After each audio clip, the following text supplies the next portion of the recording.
lot of this isn't going to make sense to you, and I'm sorry about that. I'm just going to start at the beginning, with the house.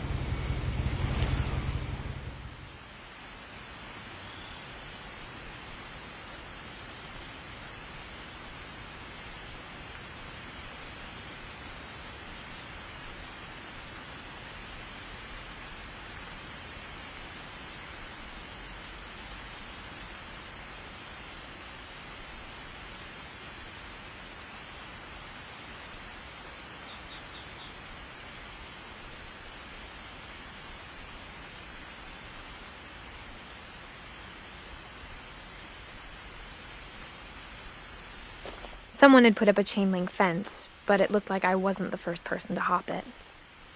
My brother Milton disappeared when I was 4. It was like the house just swallowed him up.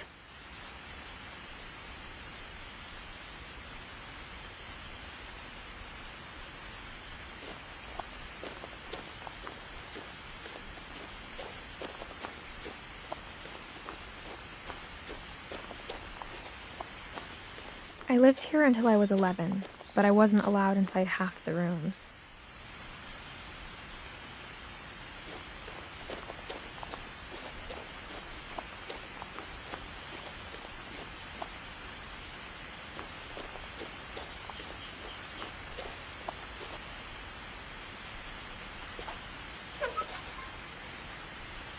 Inside the mailbox were bills from 7 years ago, marked urgent, open immediately.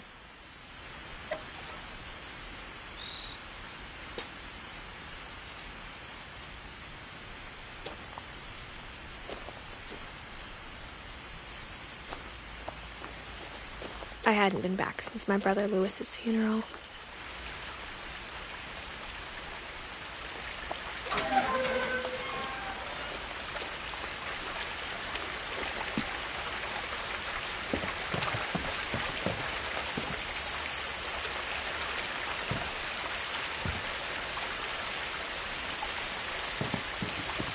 In her will, my mother left me a key, but didn't tell me what it unlocked.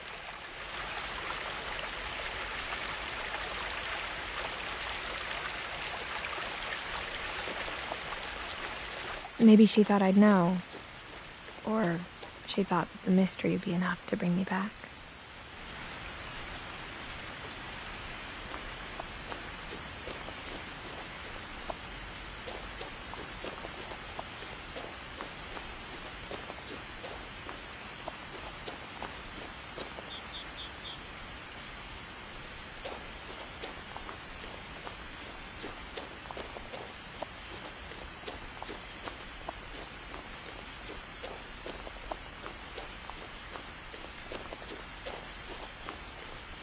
No one had driven this way in a long time, but I saw a few hoof prints.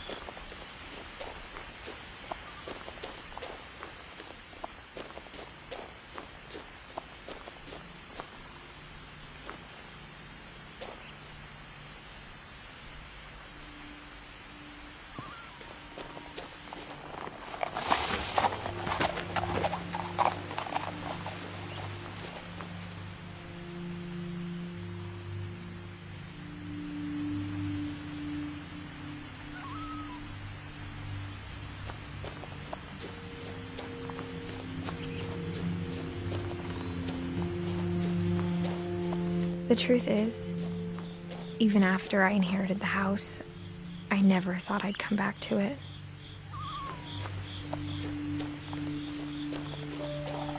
But now I had questions about my family that only the house knew the answers to.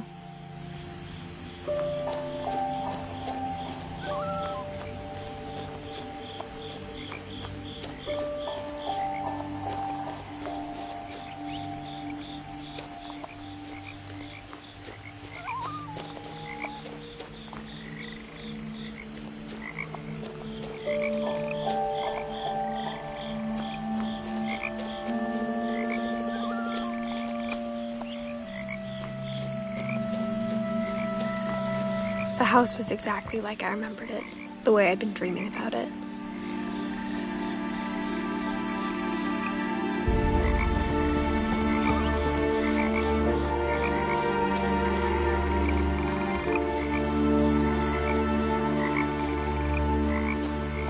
As a child, the house made me uncomfortable in a way I couldn't put into words. Now, as a 17-year-old, I knew exactly what those words were. I was afraid of the house.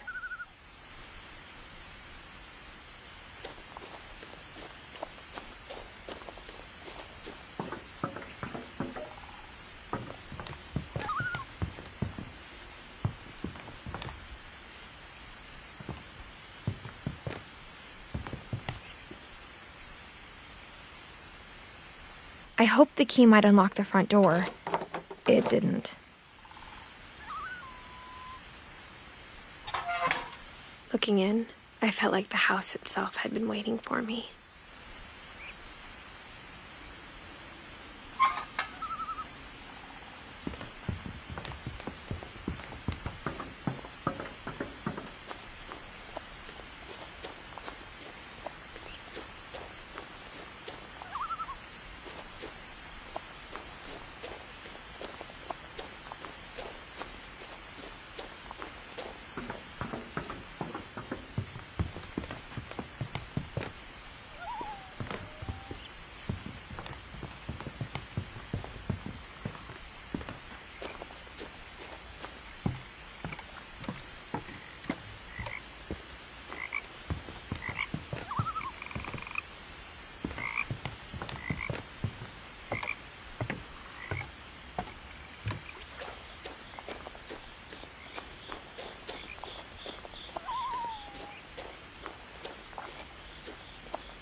Crawling through the doggy door used to be a lot easier when I was 11.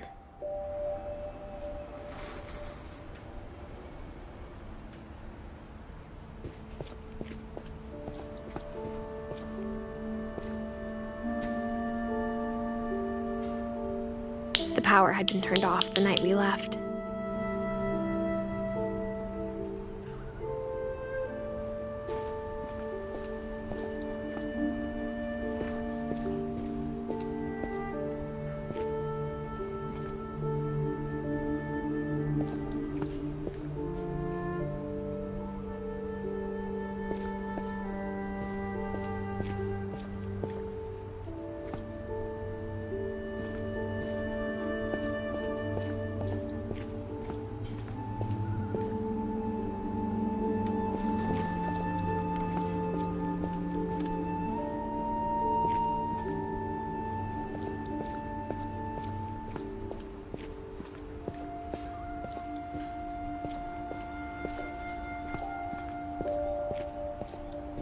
For the first time in years, I felt like I was home.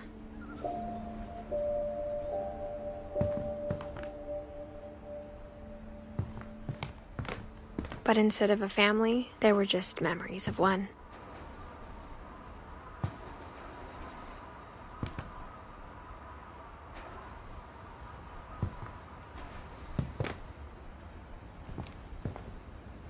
Like how after Louis started working at the cannery, we all got sick of eating salmon. Except our cat, Molly.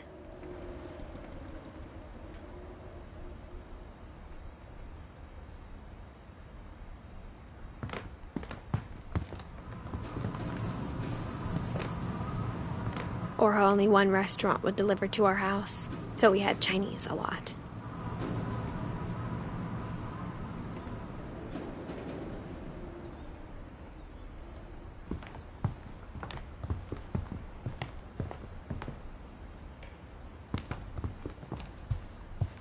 The table was still a wreck from the night we left.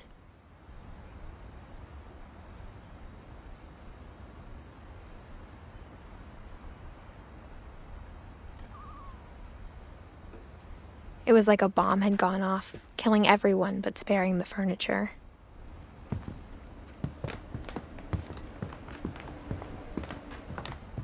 My mom was the only one of us who could imagine Great-Grandma Edie living in a nursing home.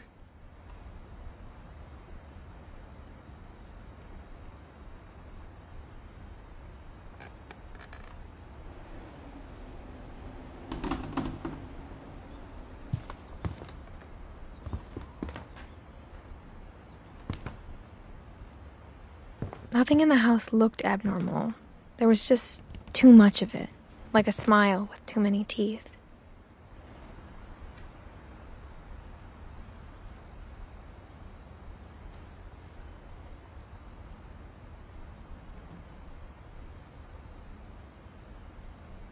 Even the fireplace had a story. Edie told me the bricks came from the original house, after it sank.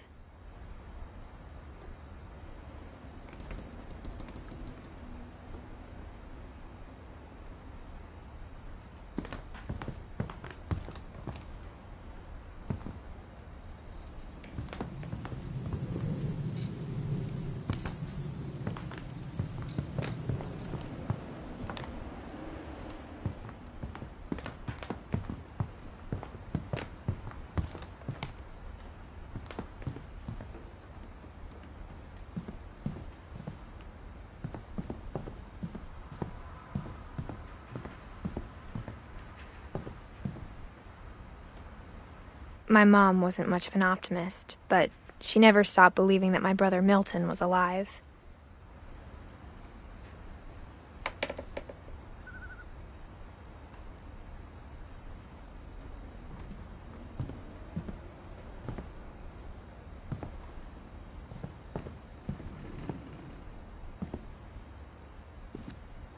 After Milton disappeared, Mom sealed up all the bedrooms.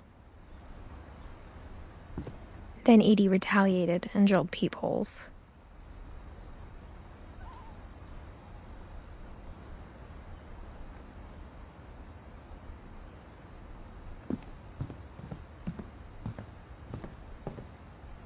I spent a lot of time playing in Great Uncle Walter's room.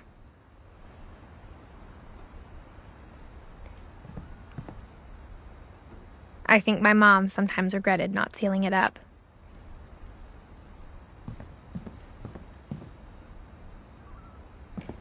Lewis told me there were secret passages, but I never believed him.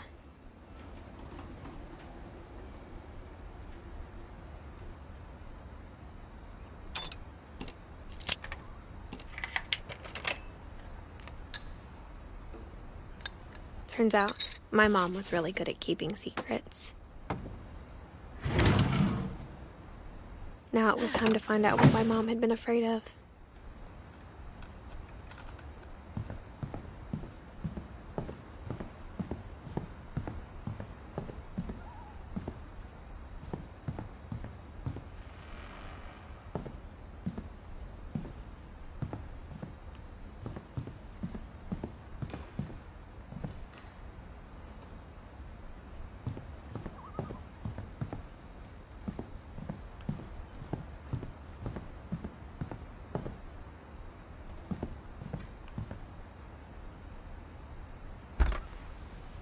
As a kid, I just assumed every house had peepholes and sealed rooms you weren't allowed inside of.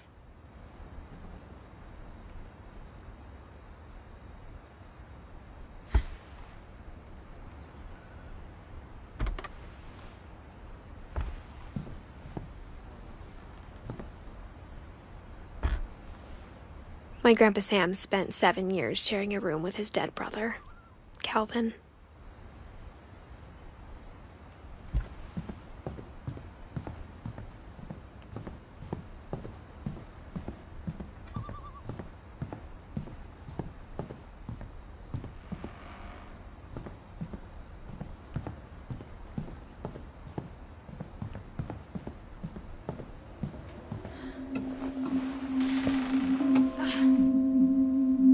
Reading this, maybe it sounds like I had a plan.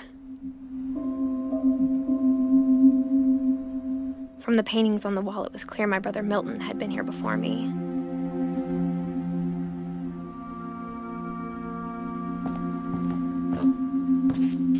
But I had no idea what was behind that door.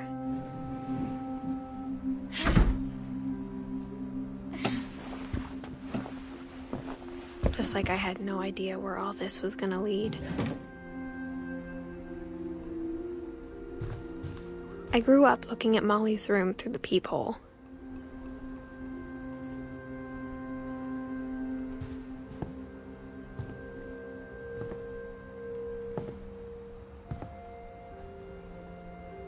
Being inside for the first time, I felt like I'd stepped behind a painting.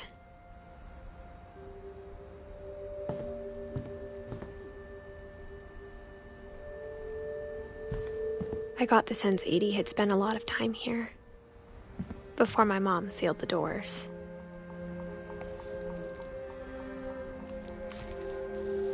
December 13th, 1947.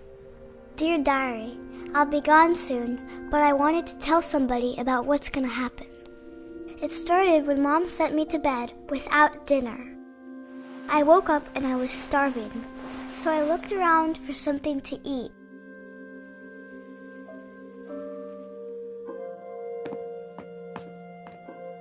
The gerbil food was dry, but I didn't mind it.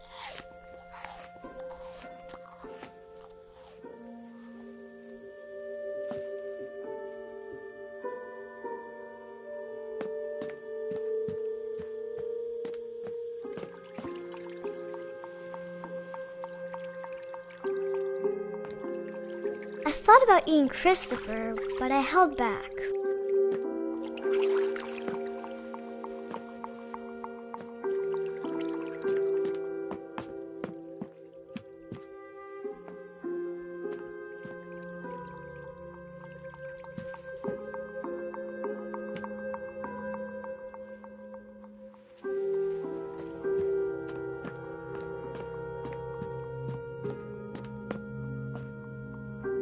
My Halloween candy was all gone.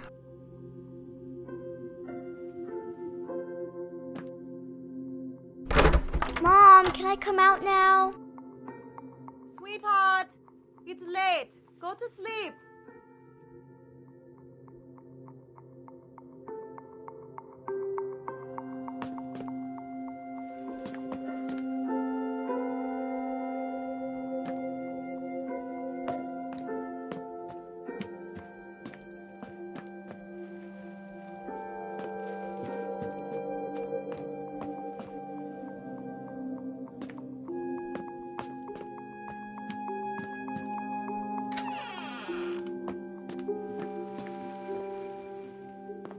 I kept eating and eating.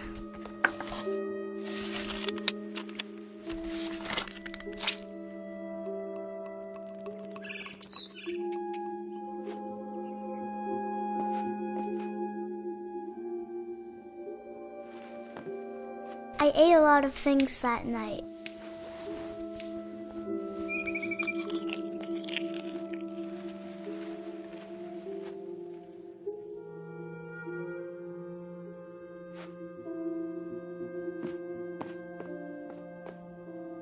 Then I heard chirping outside my window.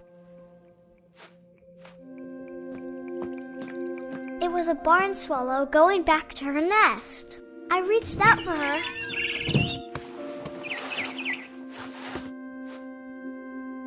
And suddenly, I was a cat.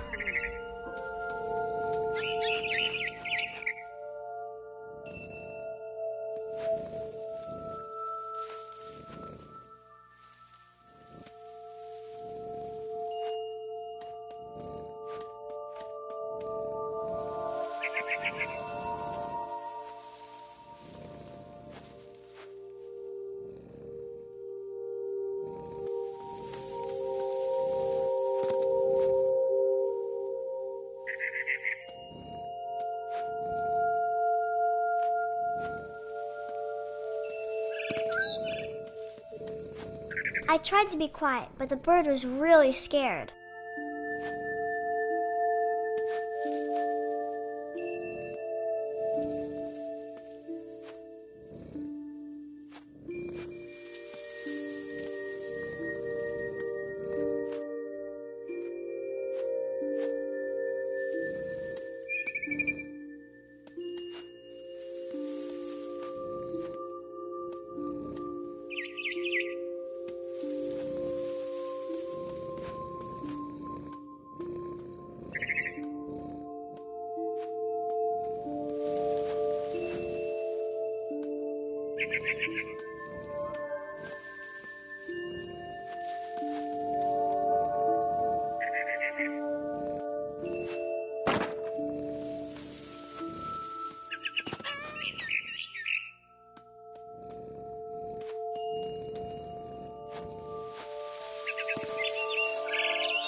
Mom and Dad didn't even look at me.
The babies were all gone.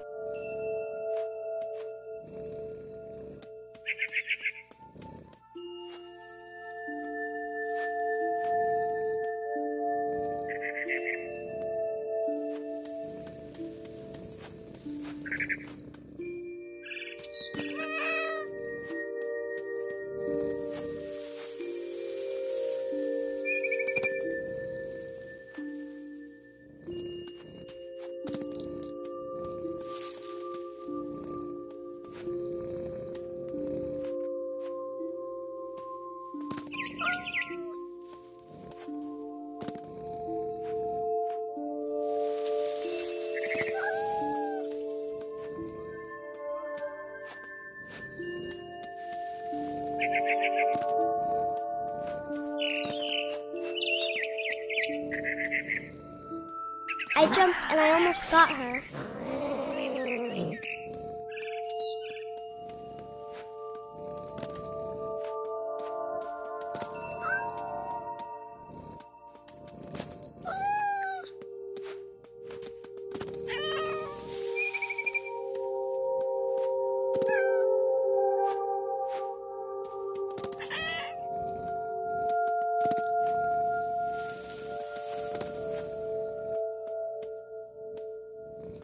I could tell she was getting really tired.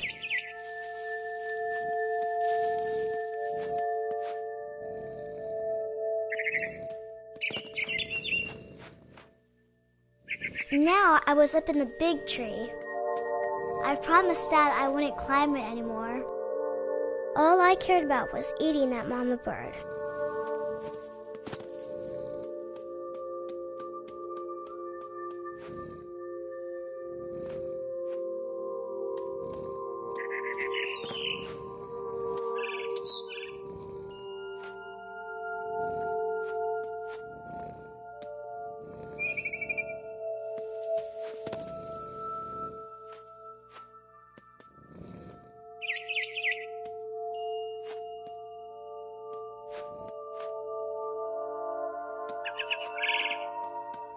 I gobbled her up.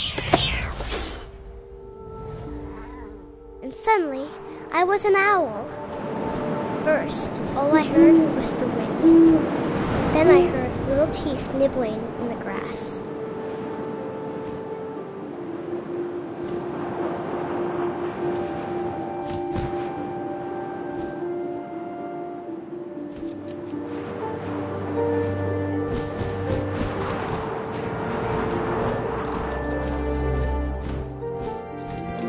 Rabbits.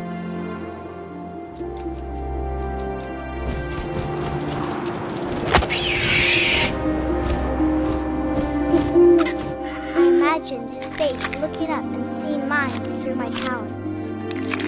I swallowed him up, and I didn't chew one bit. Then I flew off to find something bigger.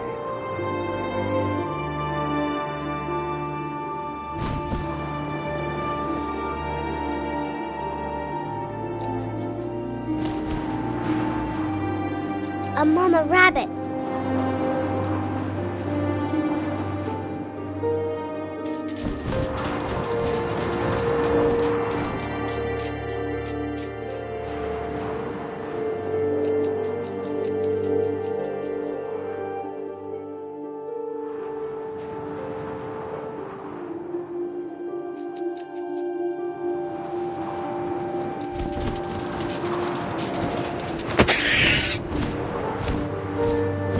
She was almost too big to carry. I started choking, but I couldn't stop eating. And suddenly, I was a shark.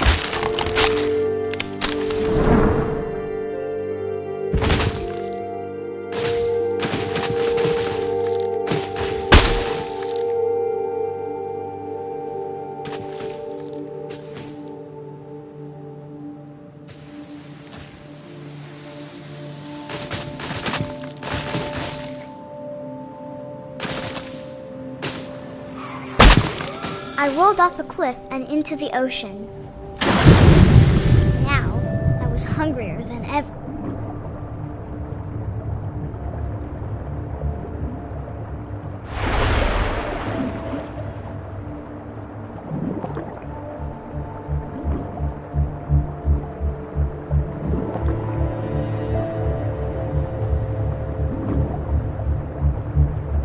I wanted fat, juicy seals.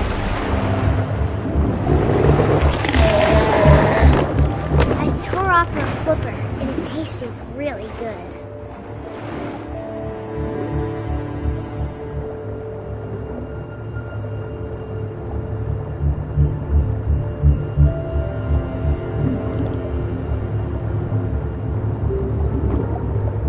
I grabbed on tight. When I was so hungry, I jumped out of the water. When I opened my eyes, everything had changed.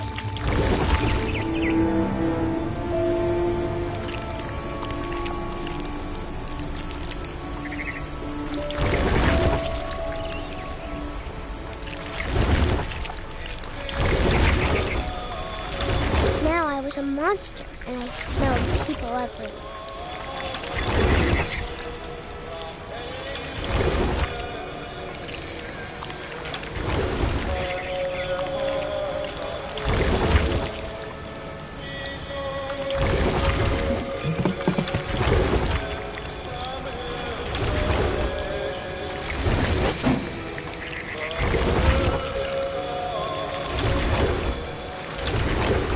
I was big, but I moved real quiet.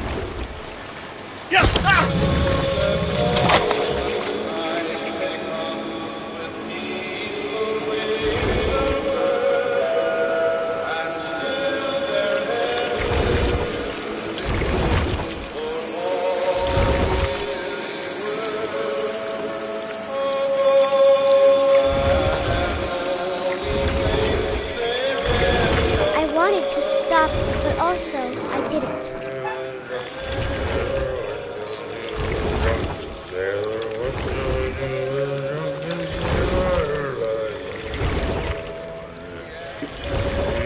Belly with a rust. Belly with a rust. Belly with a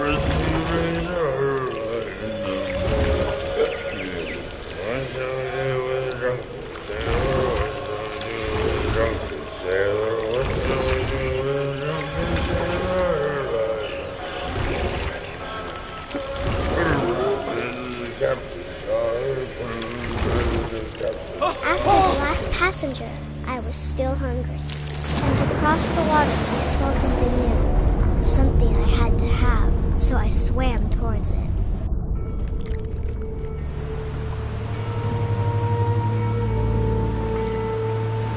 I slithered onto the sand, and the good smell went into an old pipe.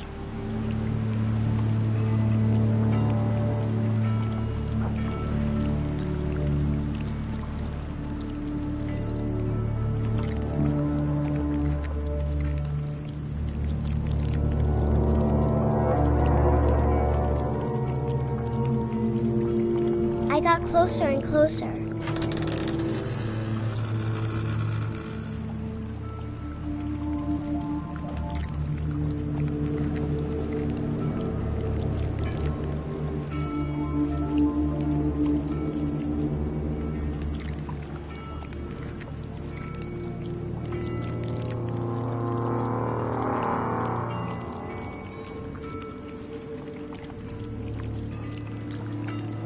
All of my stomach started growling.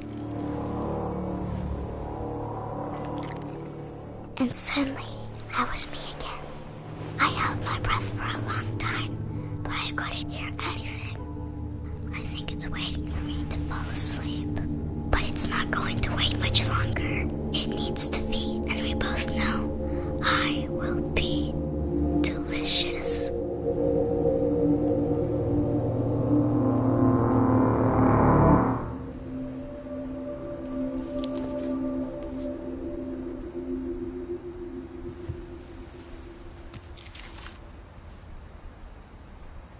I'm not sure if I believed all of that, but I'm sure Edie would have.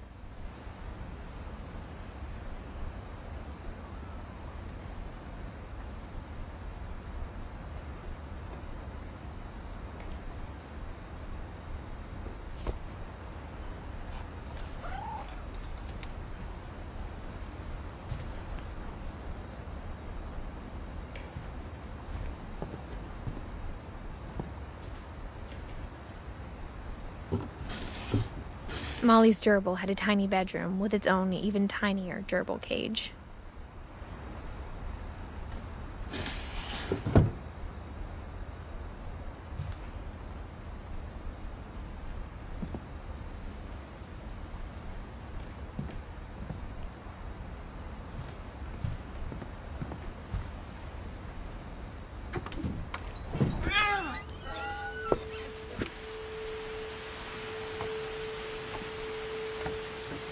This will be obvious later, but my mom never told me any of these stories. Edie would have, but Mom didn't like bringing up the past. Though, when we adopted a stray kitten, she was the one who named it Molly.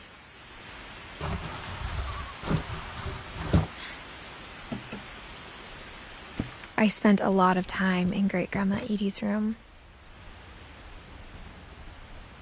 We got along, and it was a good place to hide from my mom. Her room was like a museum.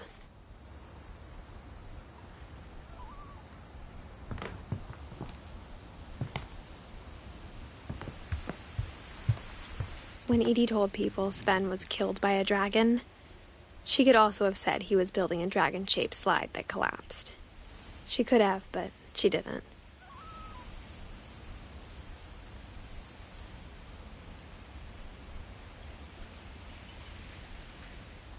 Even in her 90s, sometimes Edie seemed a lot younger than my mother.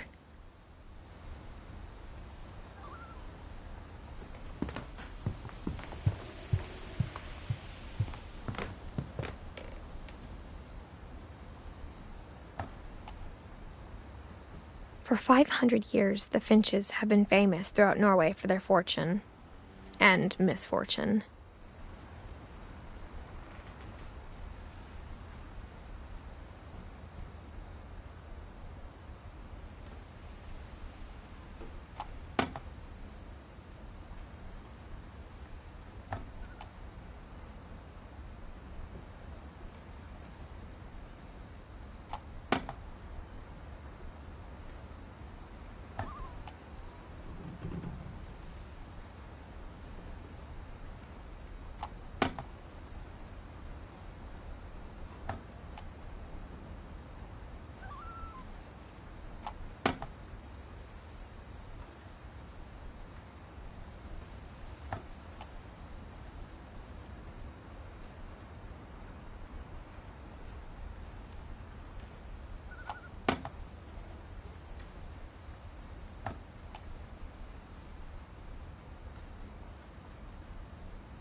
Odin Finch buries the latest victims of the family curse, his wife Ingeborg and their newborn son, Johann. On January 7th, 1937, he set sail with his family and his house, hoping to leave the curse behind. But 40-foot waves off the coast of Washington send the house and Odin to the bottom of the sea. Odin's daughter Edie, with husband Sven and baby Molly, step ashore on their new home, Orcas Island. Odin Finch is the first to be buried in the new family cemetery. His daughter Edie is already dreaming of a new Finch house.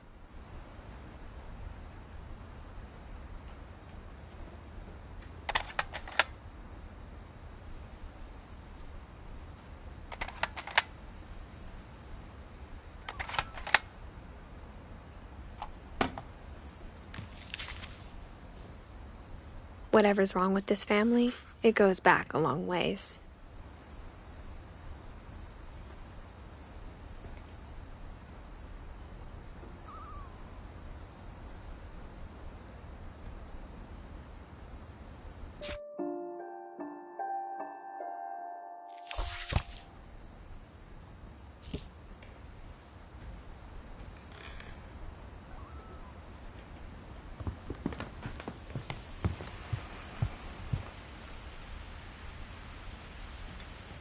Edie gave a big interview about a mole man living under the Finch house. My mom was furious. I hadn't thought of myself as Edith Jr. for a long, long time.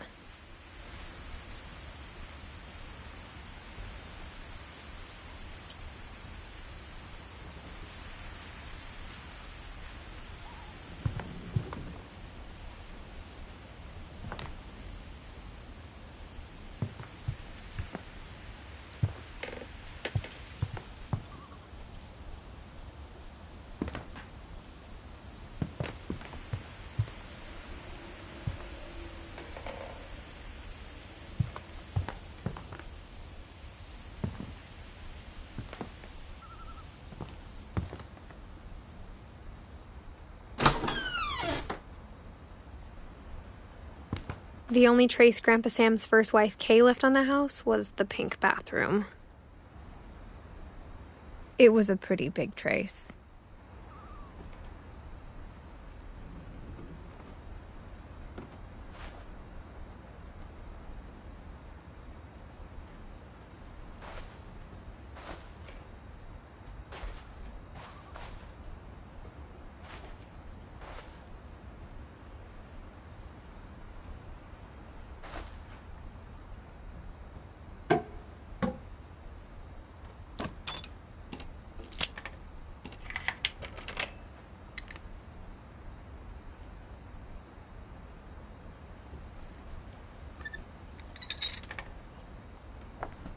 There's a secret in this bathroom.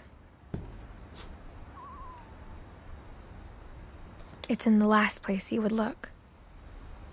It isn't in the cupboard.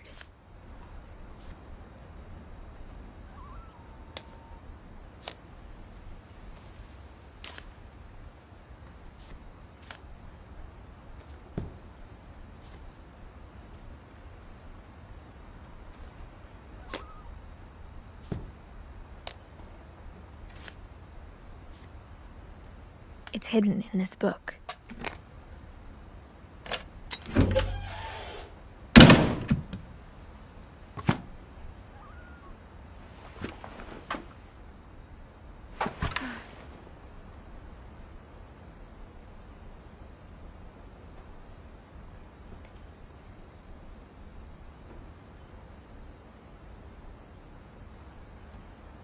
Sven gave Sam an old camera he'd refurbished.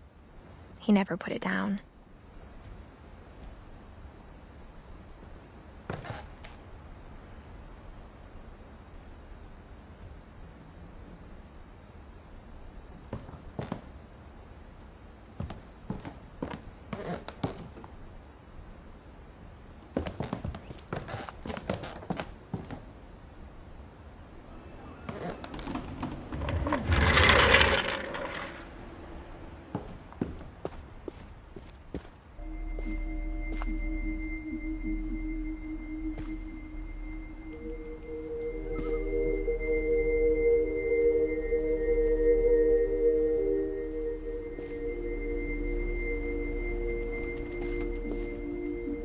I knew Grandpa Sam had a twin, and that he never talked about him.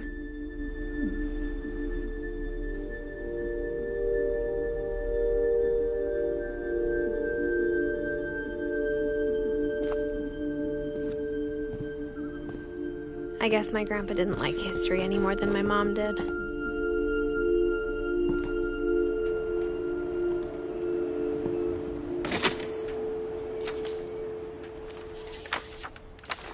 How I Want to Remember My Brother by Sam Finch. The thing I remember is that when he made up his mind, that was it.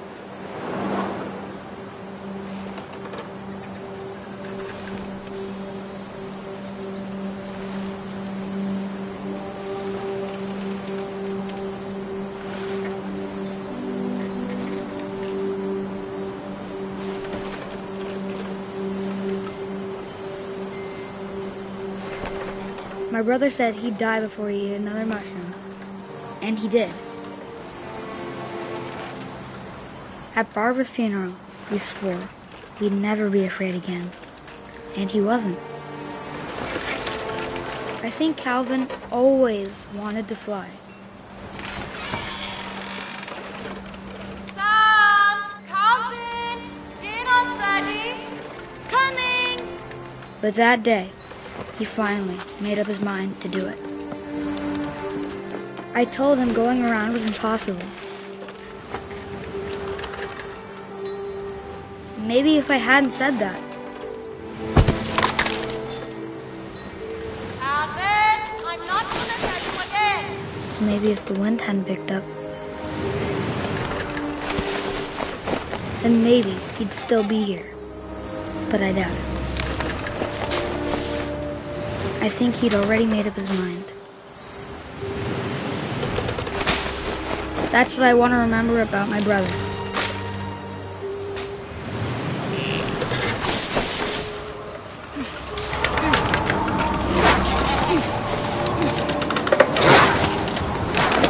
The day he made up his mind to fly. And he did.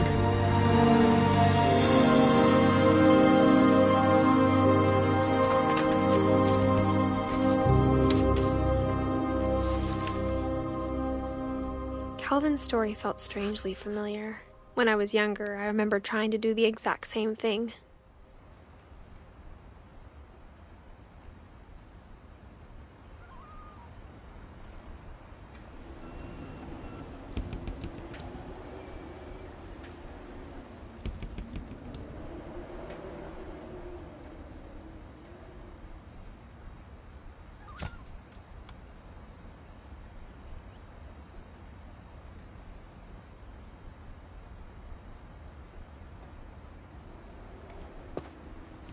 After the funeral, Edie roped off Calvin's half of the room.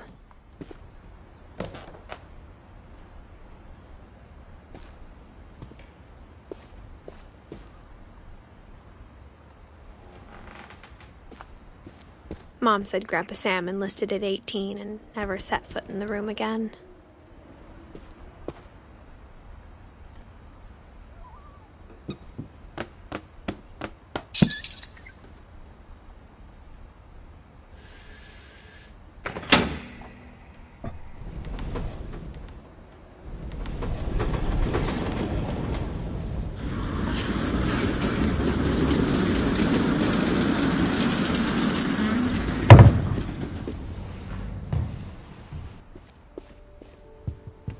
The passages were a pretty tight fit. They'd obviously been built for smaller hands and bellies.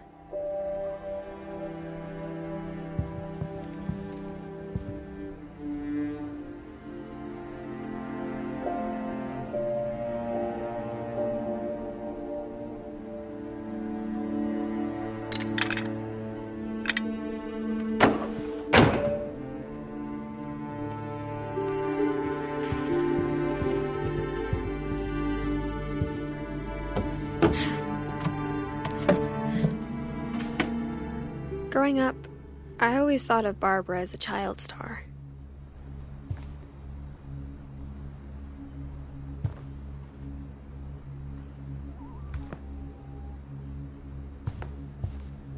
never thought about how hard it must have been for her afterwards.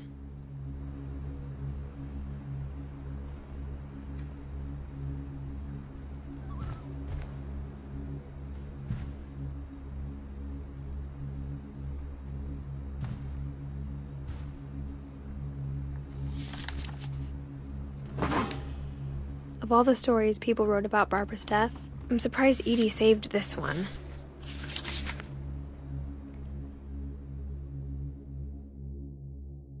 Old Jack here with another ghastly tale inspired by America's most unfortunate family.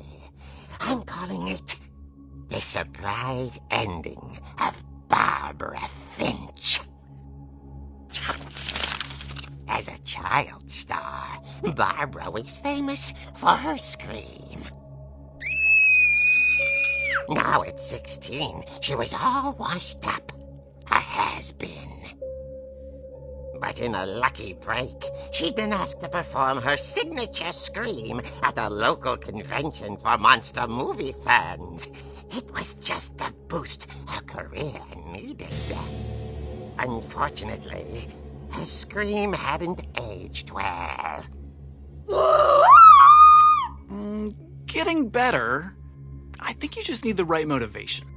Her biggest fan and current boyfriend, Rick, was about to demonstrate when... Now that was a great scream. It was Barbara's father, Sven.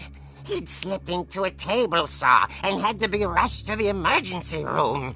So Barbara got stuck babysitting her youngest brother, Walter. Her convention comeback was cancelled. Okay, I'm hearing frustration, but I'm not hearing terror. What if I tried... A gang of hoodlums in Halloween masks have been terrorizing Orcas Island tonight. Police are urging residents to... That came from the basement. You're right! Also, I loved your delivery on that. Why is your basement door locked? Because my dad likes making puzzles and secret passages. There's a key hidden in the music box. The secret is to keep winding and winding until finally the key pops out. Thanks, babe. I'll be back in a sec. 20 minutes later, Rick hadn't returned. So Barbara went to look for him, right on cue. She reached for the music box. And as she wound the key, she listened for Rick, but the house was silent.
Oh! Rick?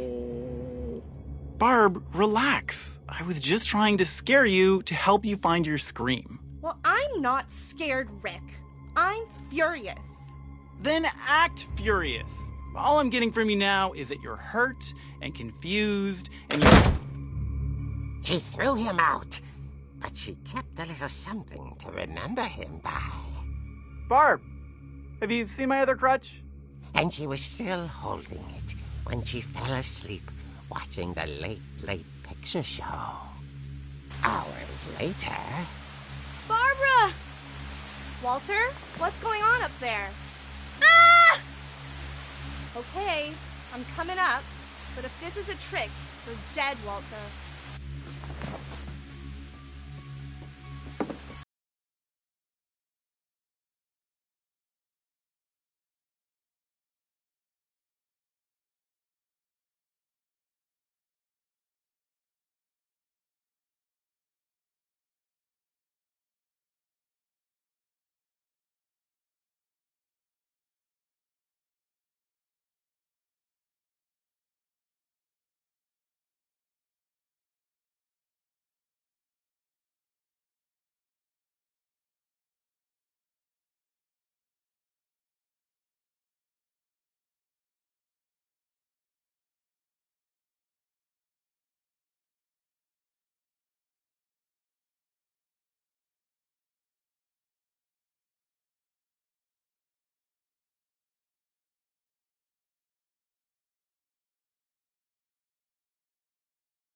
Was coming from inside the house.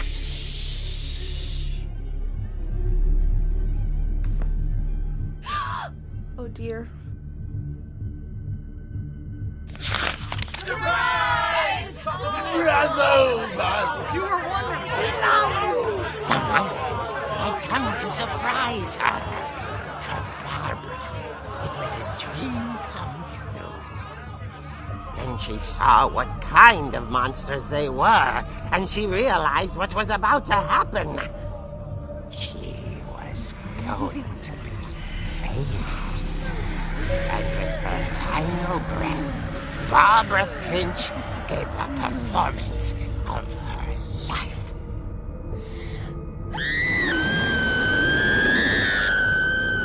I wasn't there myself, but I hear Barbara was magnificent. Poor girl. She had a taste for stardom. But unfortunately, so did her fans. Of course, the police blamed it all on poor Rick, who disappeared the same night. And little Walter? Hiding under his bed the whole time. He took it all pretty hard. But that's another story. As for Barbara, tucked inside the music box was all they ever found of her. Her ear. Now that's what I call a real eerie tale.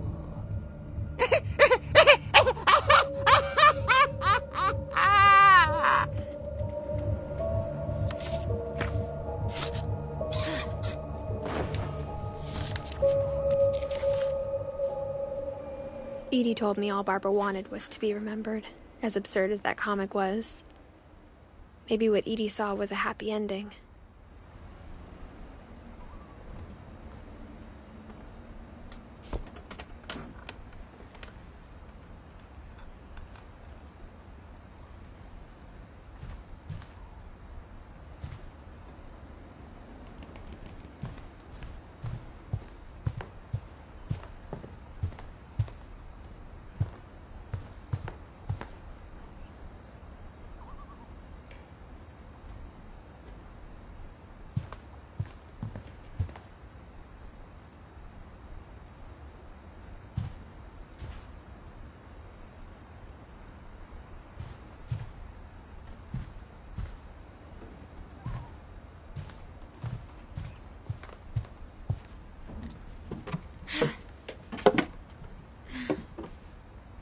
I guess now I know why Mom didn't like me playing with the music box.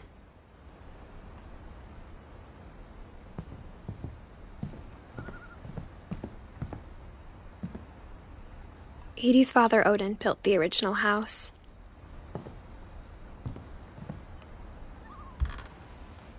Barbara was a child star for 2 years, until America grew out of it. It's funny. All those times I played with the music box and never found the basement key.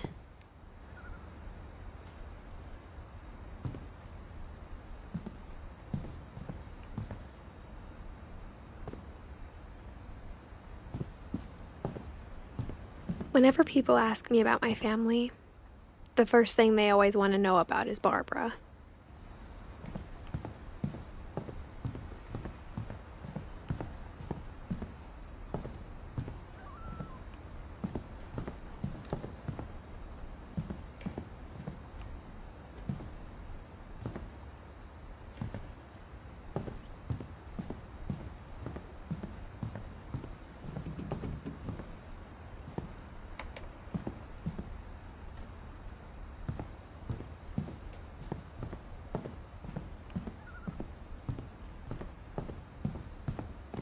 I wonder if Mom that comic was right about there being a upstairs key when the inside night the music left. box near the basement.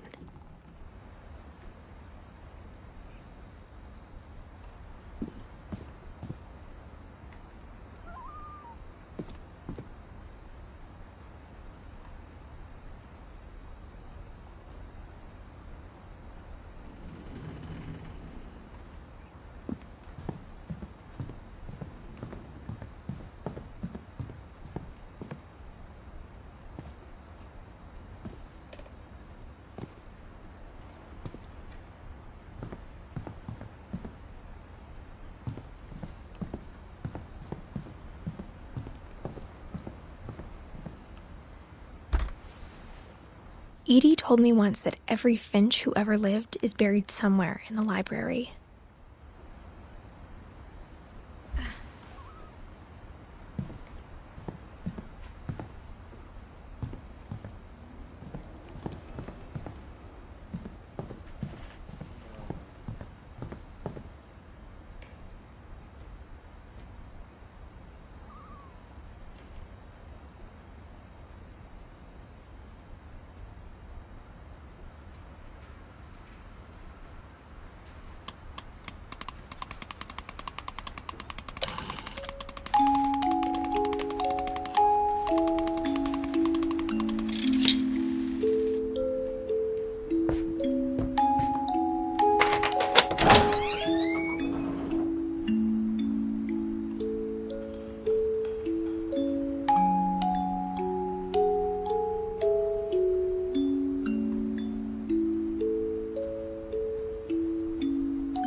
Mom said the basement was off limits, unless I wanted another tetanus shot.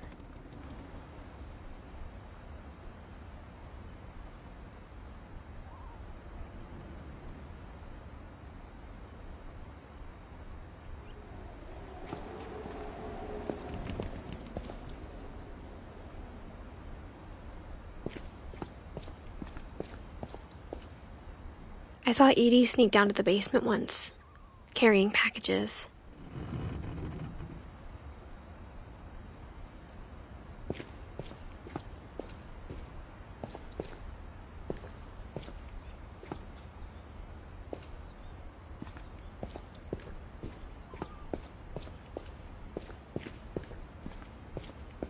I thought maybe she was hiding presents.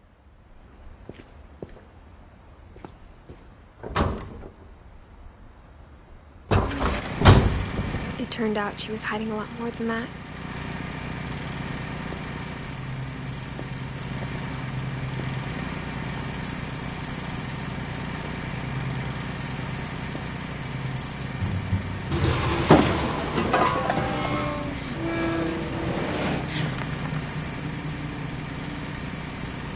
I remember asking Mom once about where Walter had gone.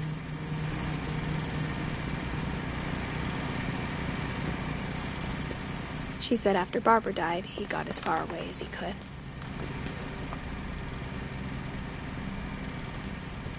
If there's a pattern in all these stories,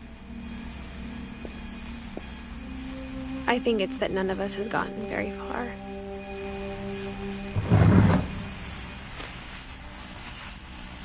Goodbye, everyone. I can't believe I've been down here for 30 years.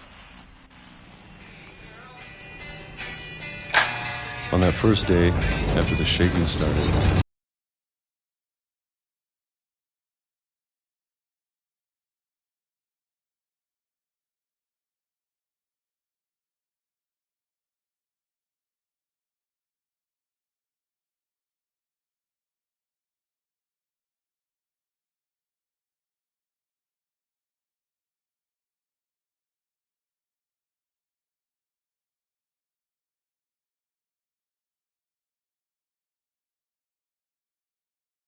to be dead tomorrow.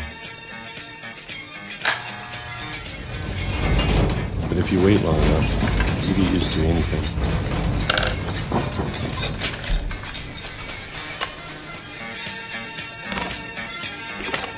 Even a monster on the other side of the door starts to feel normal. Almost friendly.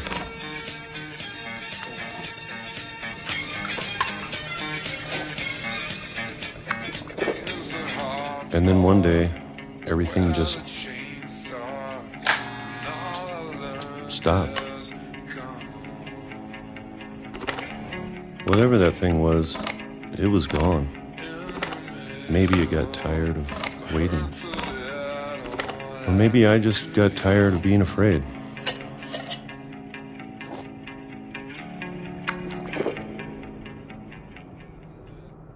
It's been a week now, the longest in 30 years. I'm done waiting.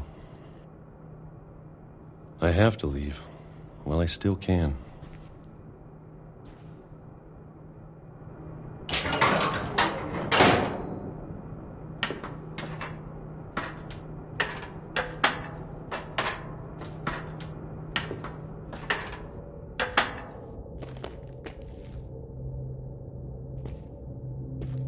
I know it's out there somewhere.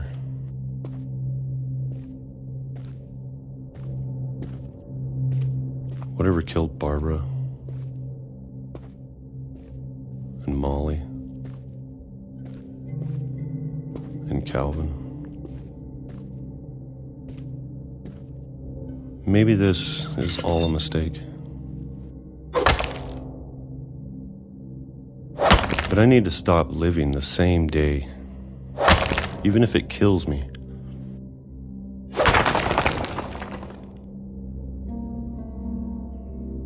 Whatever's out there, I want you to know I'm ready for it. I'm going to appreciate all of it, especially the food. I don't mind if I only have a year left. Or a month. Or a single week. I'd be happy with one new day. I can already imagine the sun on my face.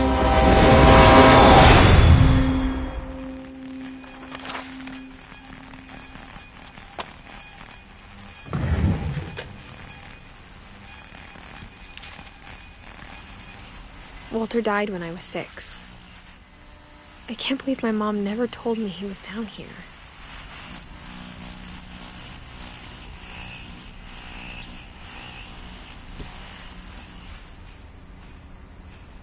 I'm sure my mom was trying to protect me.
Maybe she was afraid I'd end up like Walter.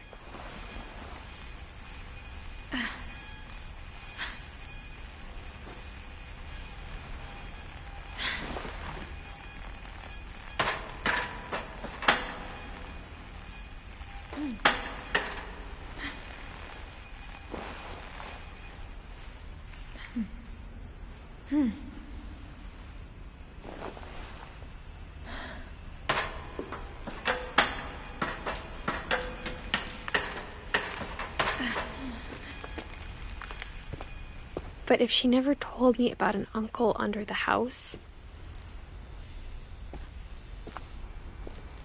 I can only imagine what else she was hiding. I don't want to make the same mistakes she made. Trying to bury something that's still alive.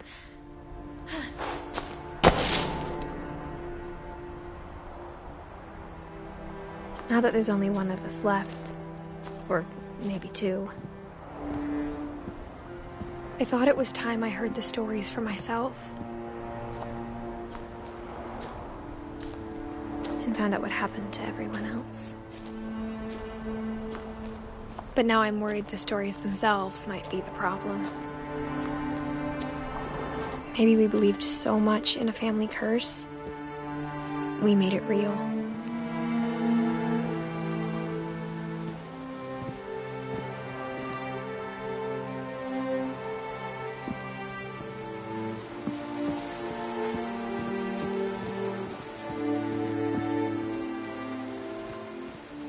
I don't know if I should even be writing this.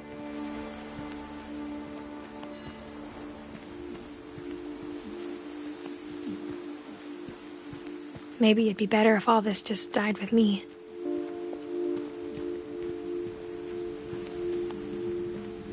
But I thought you should know about your family.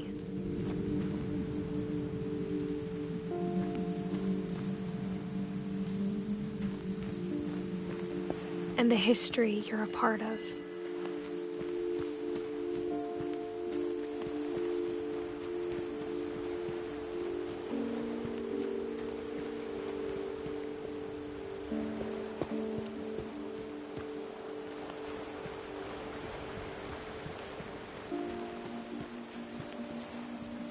Though to be honest, I feel as lost as you probably do right now. I think the people in these stories believed them, for what that's worth.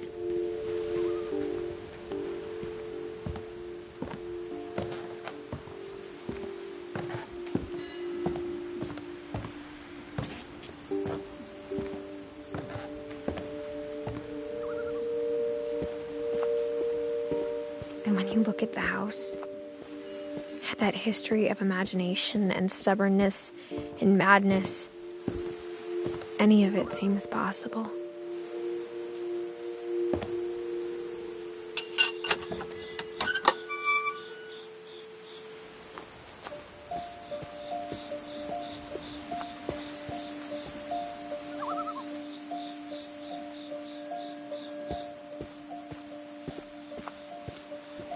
I think we've been surrounded by death for so long, we've just gotten used to it. What kind of family finishes building a cemetery before starting the house?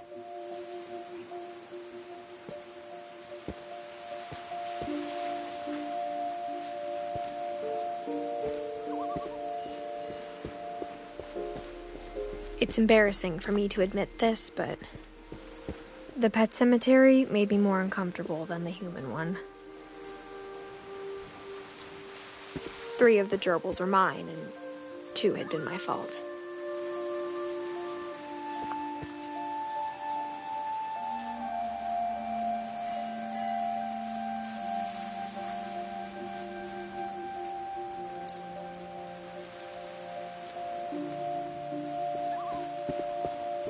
Sven built the house, but it was Edith who designed the cemetery.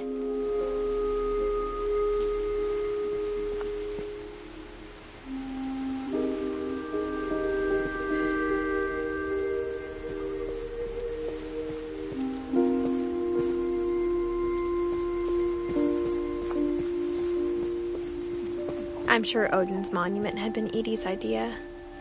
My mom was always trying to move on, but for Edie, the past never went away. She could see it poking out of the water at low tide.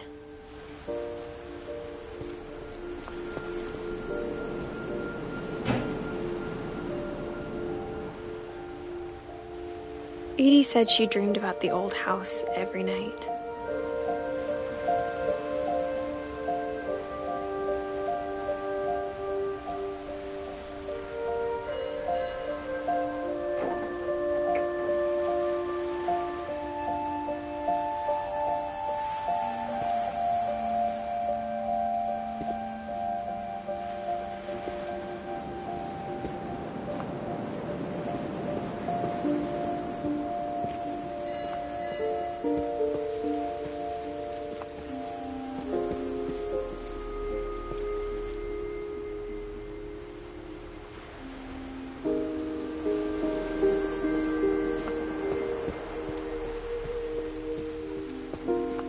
Eddie's side was always easier for me to understand. But the older I get, the more I can see where my mom was coming from. Her dad had been pretty strict, but it wasn't enough to save her brothers. She was just trying to do better.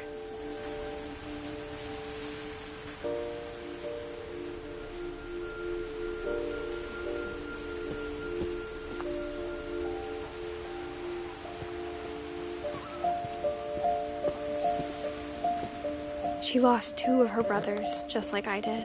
I get why she tried so hard to protect us.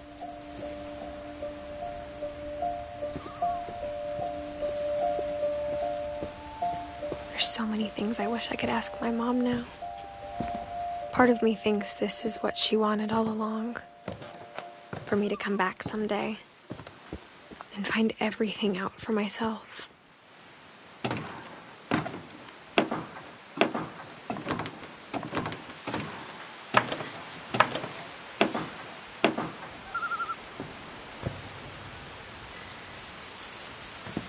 But looking back on it now, if she told me there was going to be so much climbing, I never would have come when I was 22 weeks pregnant.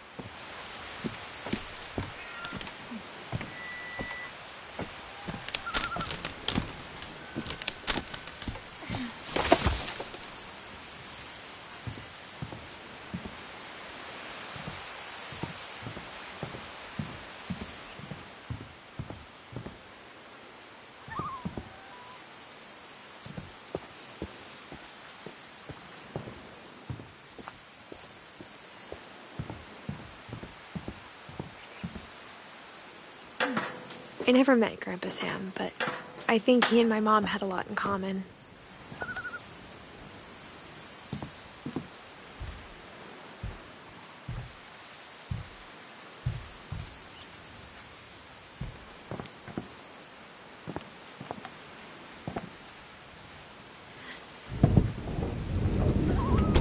They were both pretty intense.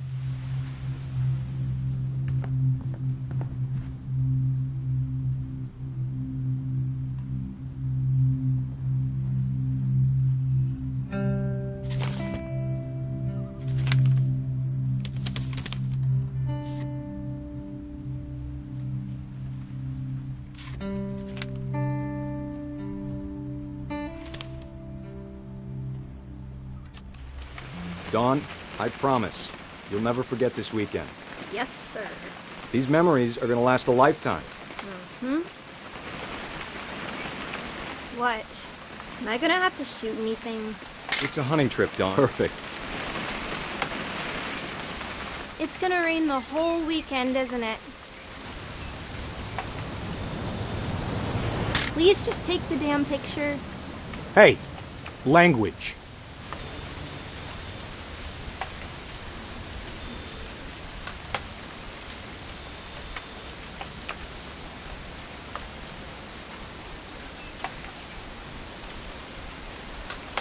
Did you want to get a picture of me or what?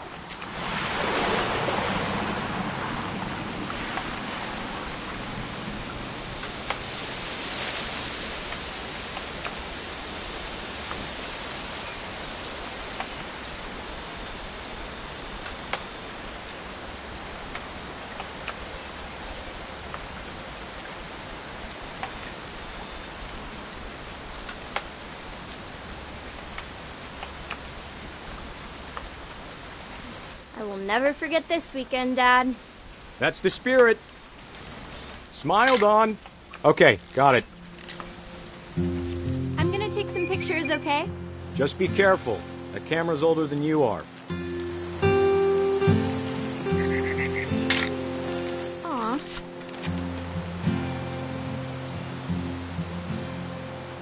You're right, Dad. It's starting to clear up. Still freezing, though.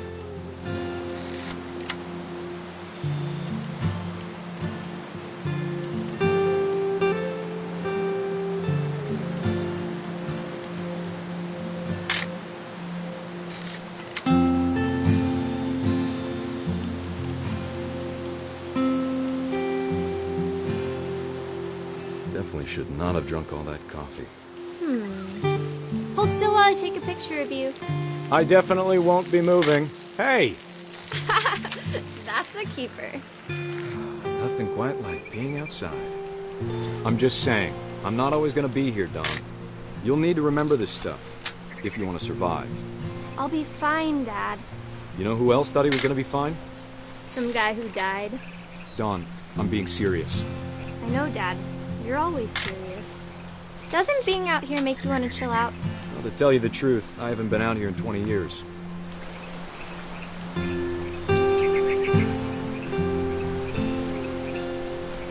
Dad! Good eyes, Dawn.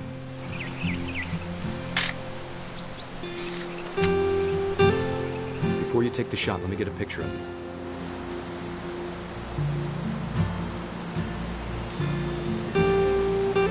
Dad, I... Let me get behind you. Do I have to do this? Dawn, you don't have to do anything. But if you want to survive... Great shot, Dawn!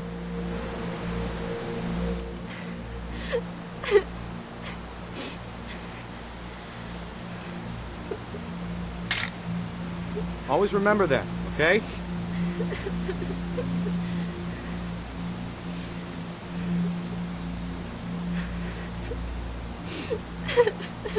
Sorry, Don, just gotta reset the timer.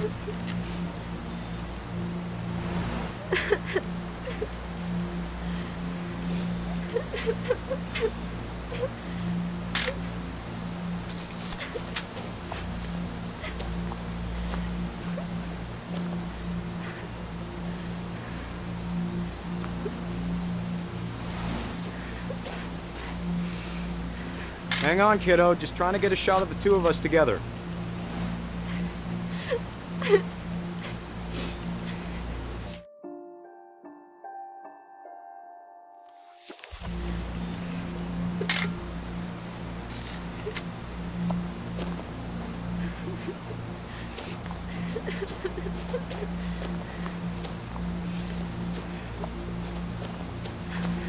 Dad, it's twitching. I think That's it's totally normal, Don. Just focus on the camera. Try not to think about... Dad!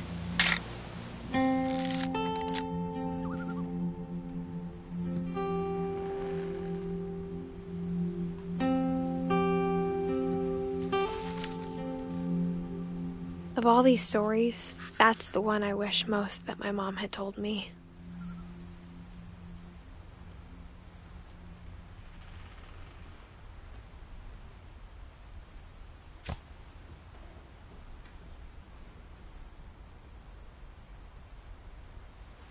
Sam spent his life shooting photos, but Mom said he got nervous being in front of the camera. I guess we're all afraid of something.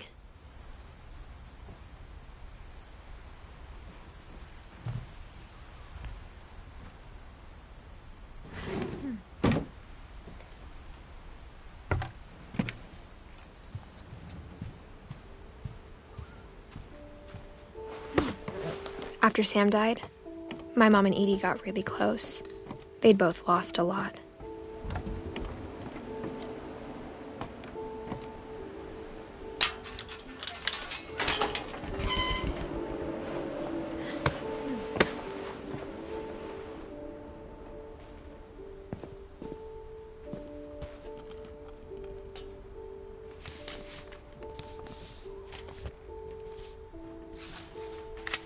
Dear Kay, do you remember the way Gregory used to laugh when he thought he was alone?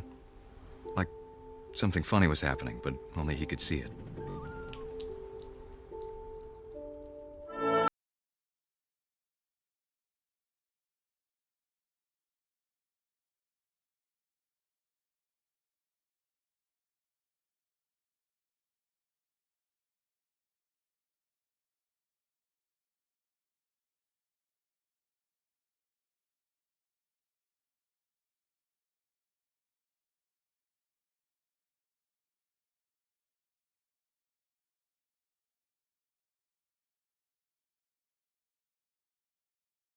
Over, Gregory. It's time to...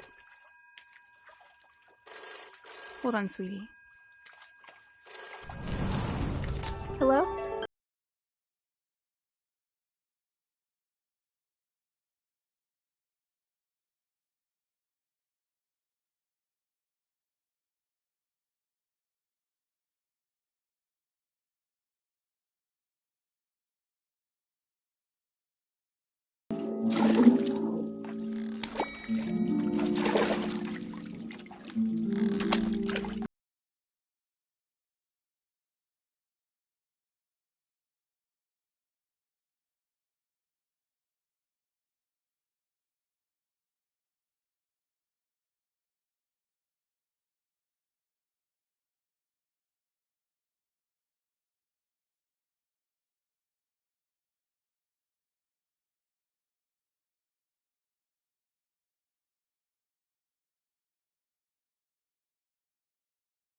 Sorry about that, Gregory.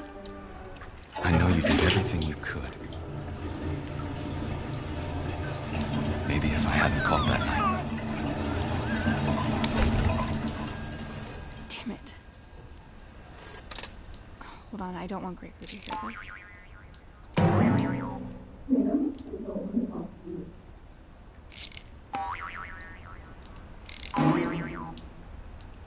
I wish you could have told us.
He'd want you to be happy too. Good luck, Kay. Love, Sam.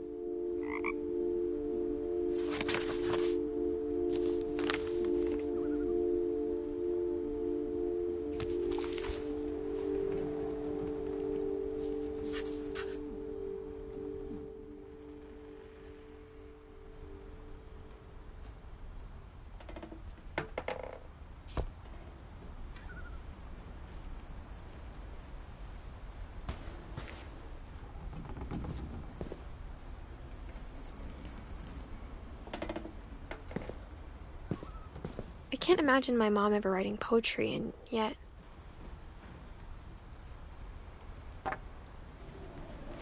A poem for Gus, who always said the wedding was a bad idea.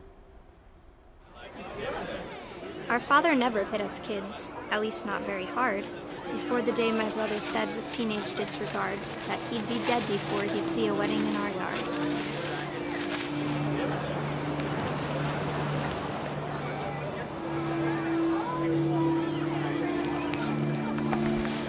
My father made him come, of course, but Gus stood far apart, just flew his kite and bottled up the storm inside his heart.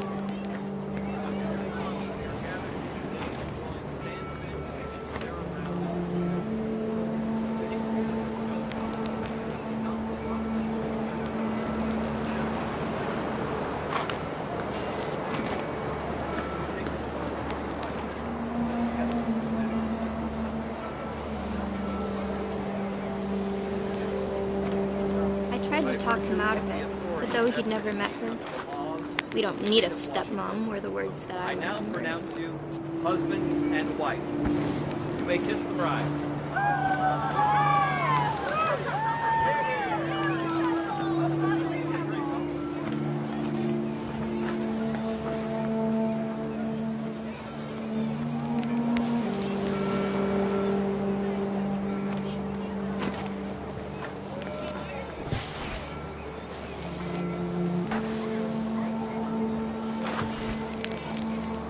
When the time for photos came, Dad ordered him to come here. But Gus declined, and as a sign held up his middle finger.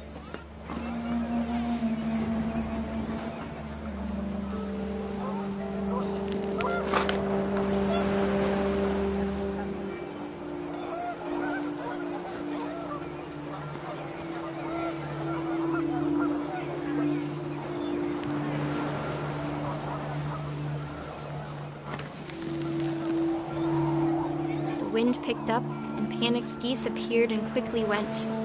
But all the humans did that day was go inside the tent.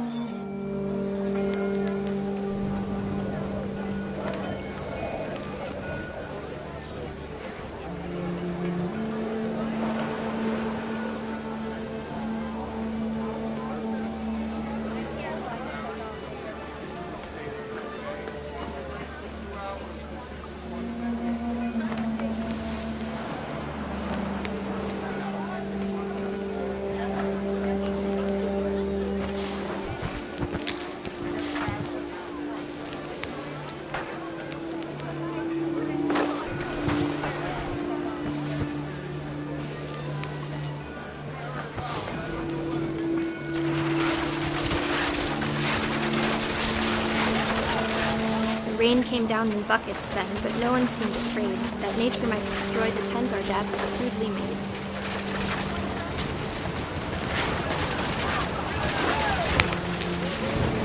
The thunder sounded much too close and full of angry power, but all my father said to this was, "Make the music louder."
I wish that I could truly say I thought about you on that day.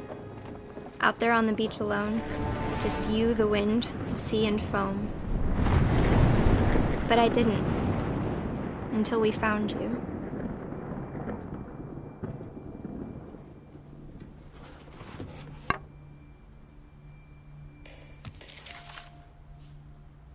She never talked about him, but Mom told me once if I was a boy, they were going to name me Gus.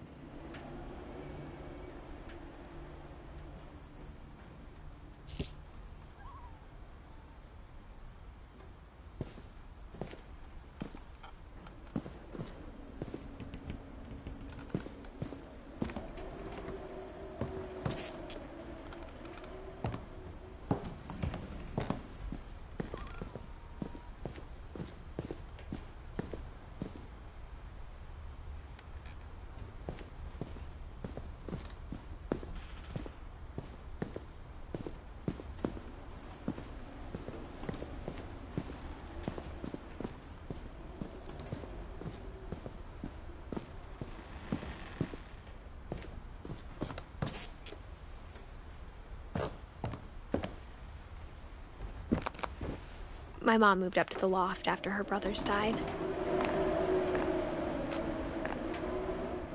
At the time, it was as far away as she could get.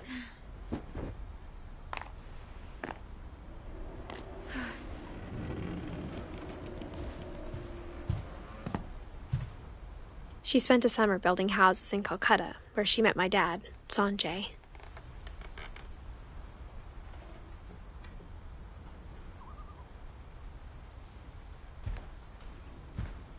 Religion was another thing my mom never talked about, but I think it helped her a lot after her dad died.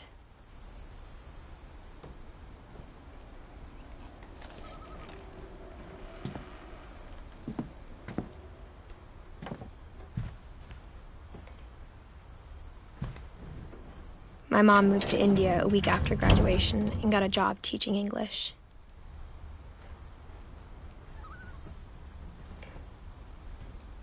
Louis was born a year later.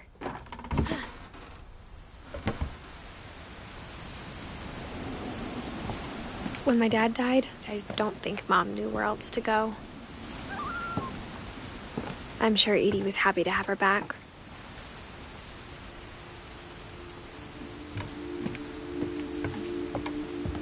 The house had to get a little bigger, but Edie was used to that.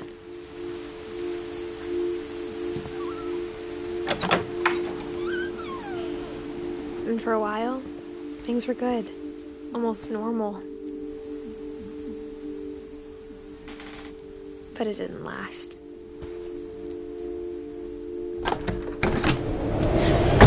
The beginning of the end was Milton's 10th birthday, when Edie gave him a castle.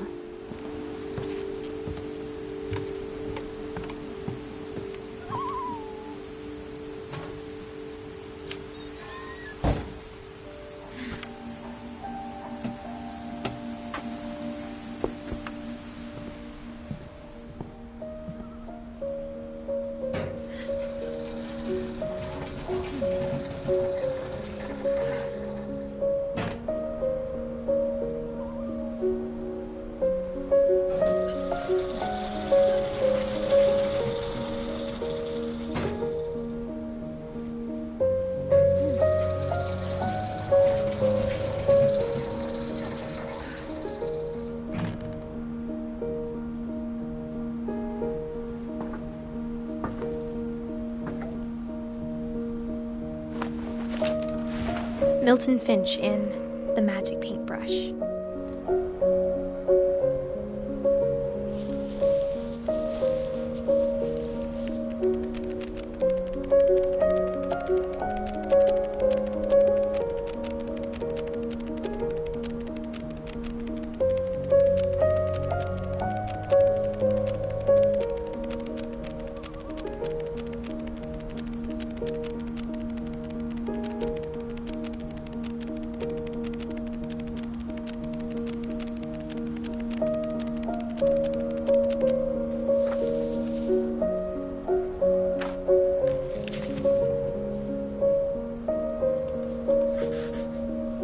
I was 4 when Milton disappeared.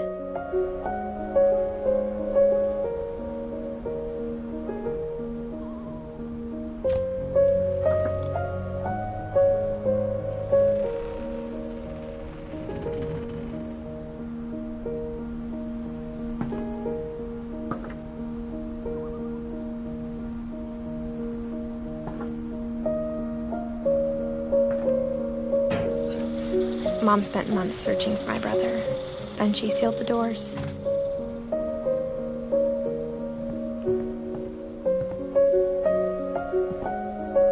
Whatever Milton had found in the house, Mom didn't want it getting out.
Mom definitely blamed Edie, but I think Louis blamed himself.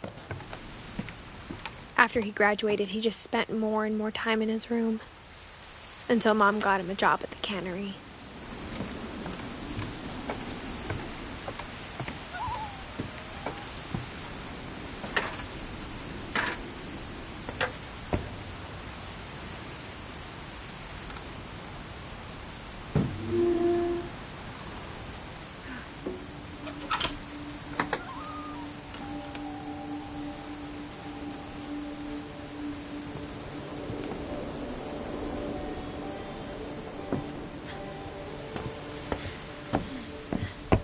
Louis's room smelled very, very familiar.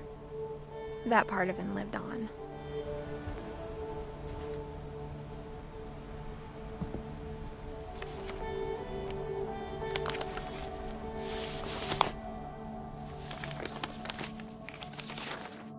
Dear Mrs. Finch, as Louis's psychiatrist, I can understand your desire for an explanation. As I see it, the trouble began in January, shortly after we convinced your son to seek treatment for substance abuse. Newly sober, I believe Louis first noticed the monotony of his daily life.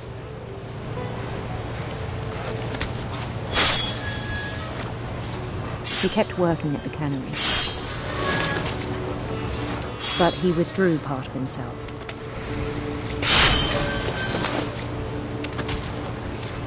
In our sessions, I saw the same behavior. His mind began to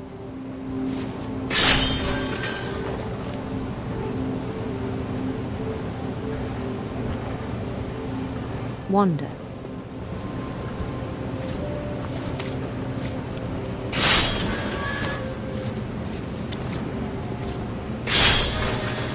I asked him to describe it.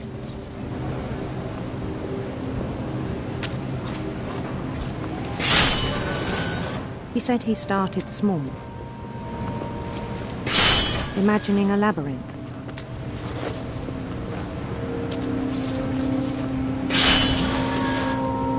He'd feel his way about.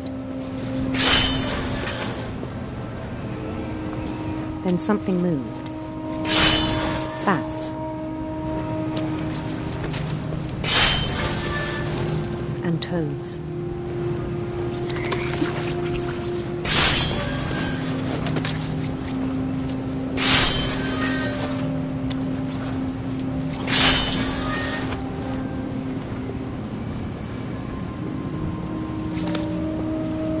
And things that have not names. He knew it was all in his head. But he took it very seriously. I had hoped he'd find himself.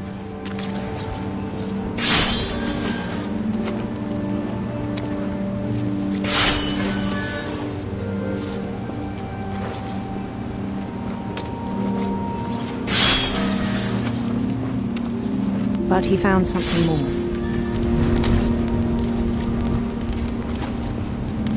I worried about him then. Daydreaming at the cannery.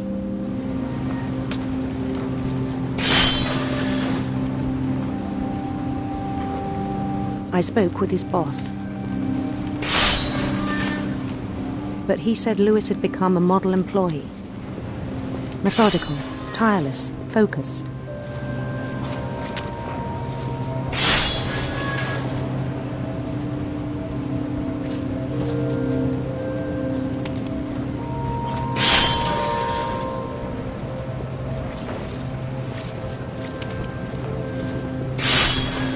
Like a whole new Louis. So I let him go on.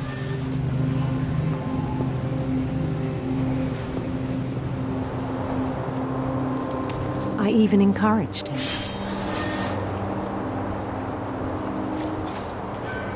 It seemed very promising at first.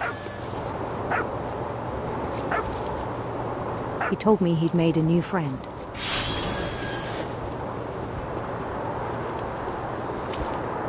On the edge of a city he named Louis Topia.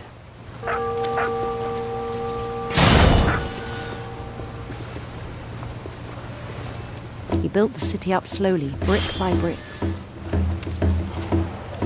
Then he made musicians.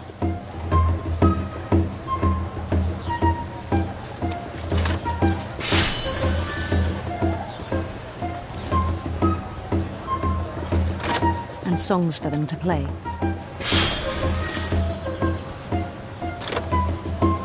He talked about starting a band. And he was always humming something. Every day his imagination grew stronger.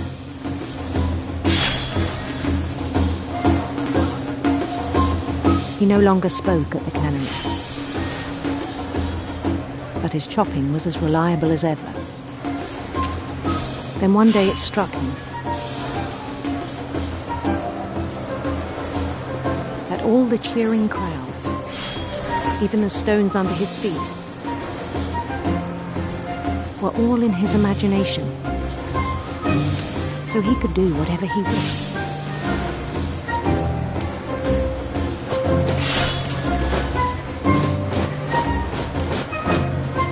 He held an election for mayor, and he won. They begged him to stay, but his mind was already wandering. It became a game for him.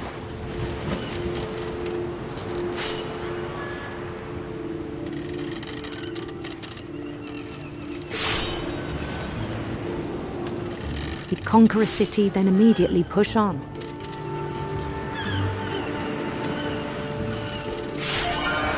New Louisville.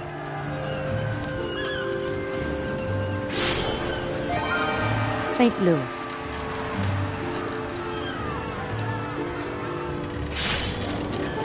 He started drifting away from our reality.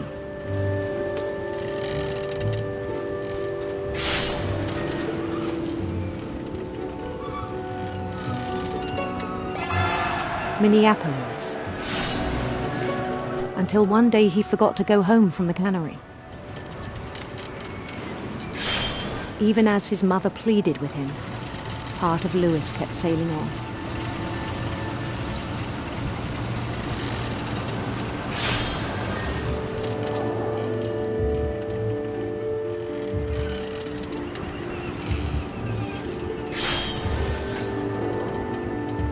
In Louisburg, he heard rumors of a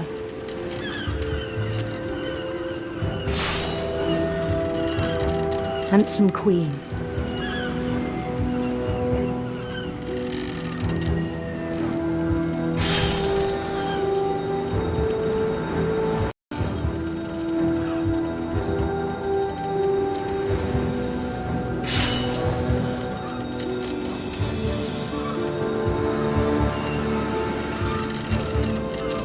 The queen was on her own quest for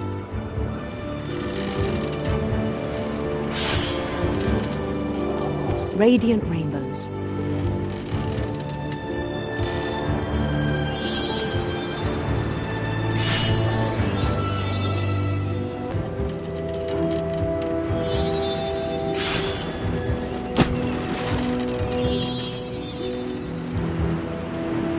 He followed the sound of her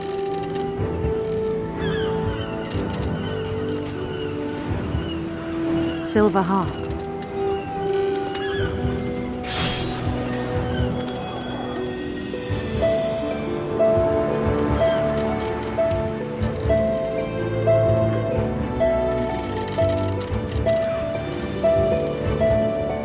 His chase led him to a golden palace east of the sun and west of the moon.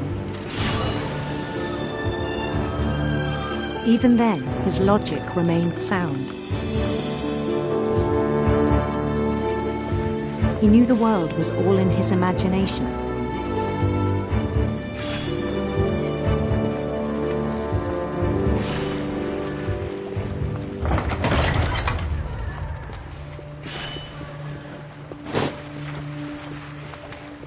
But he was so proud of having created it. In his own eyes, he'd become something greater than a king.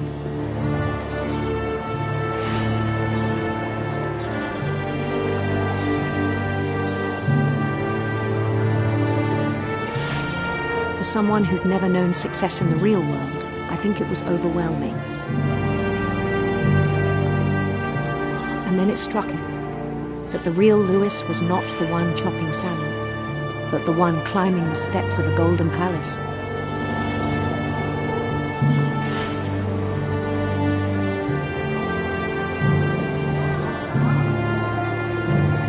My imagination is as real as my body, he told me. It was hard to argue with him.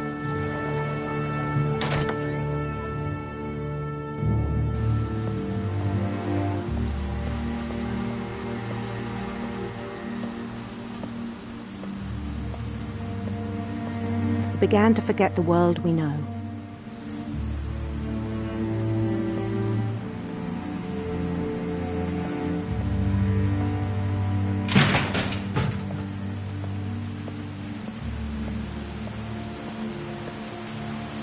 I think it pained him to remember Lewis, the cannery worker.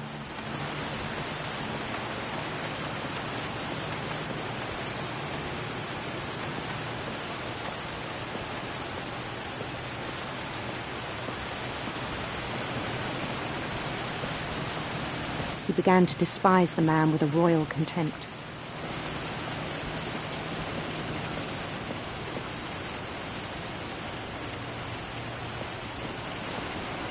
I still thought I could save him. Even after he said he was being crowned king over all the lands of wonder. The palace would be packed with his companions.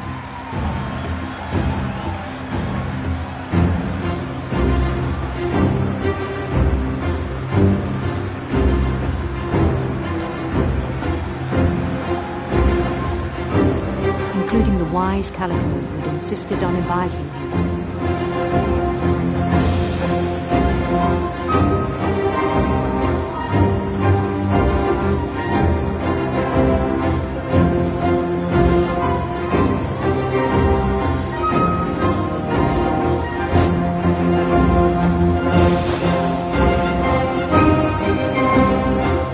His queen waited, holding his crown.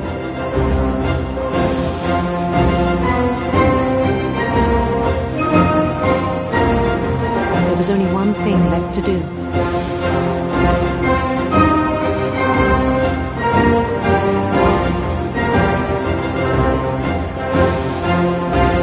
Bend down his head.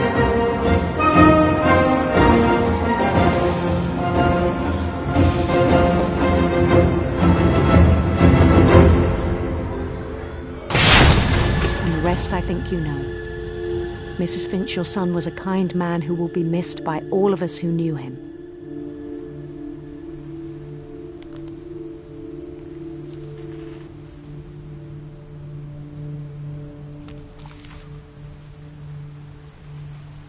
My brother was really cool. I wish you could have met him.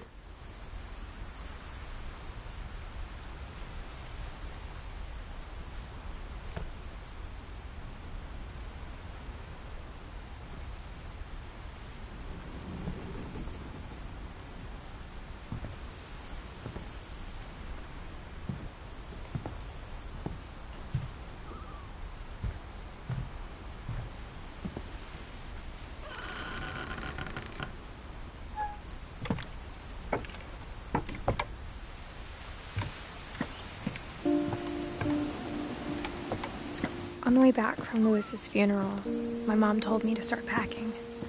She waited until the day before we left to tell Edie.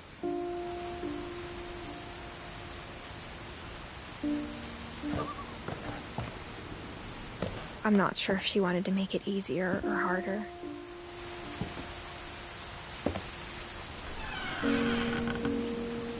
I wish we'd stayed.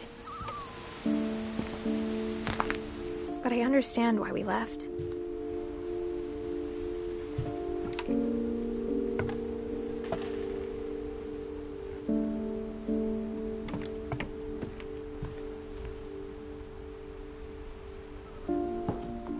My mom ended up leaving everything behind.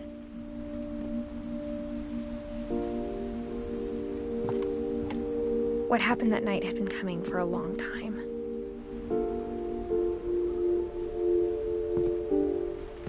Maybe it should have come sooner.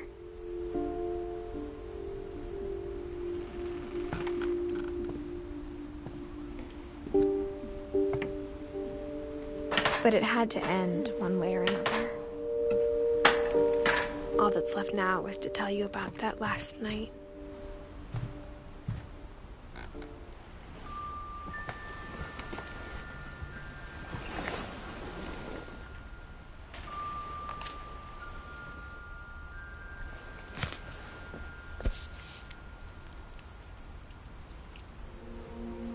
That whole last day, Edie just watched us pack and didn't say a word. Until supper, when she raised her glass and said, "To our final night together, and all our final nights apart." Grandma, you know what I said about alcohol. Some of your medications are very Edith, specific. I left a present for you in the hallway. Why don't you go open it?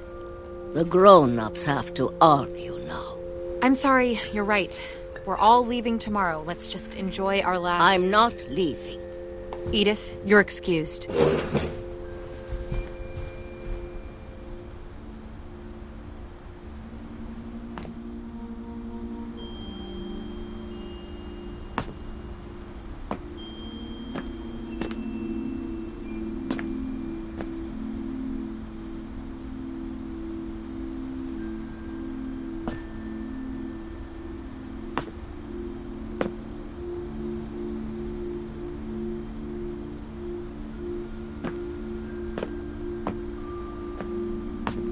The power had been shut off that morning, but Edie always had plenty of candles. When my mom sealed the library, I don't think she knew about the other entrance. Or that Edie had a key to it.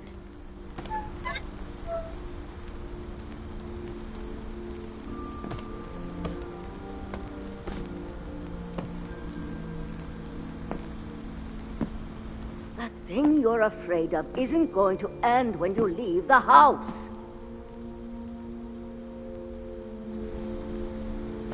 Edith has a right to know these stories. My children are dead because of your stories. I think it's best if Edith and I leave tonight. We'll have the nursing home send a van for you in the morning, okay?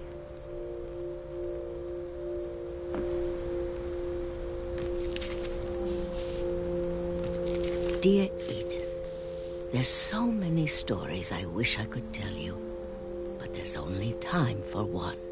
This is about what happened on the night you were born. That night, the tide went way, way out. It was the first and last time I ever saw the old house aground. There'd been an earthquake out in the middle of the ocean. They called it the lowest tide in 1,000 years. God, it smelled awful. You know, I've seen that house every day of my life.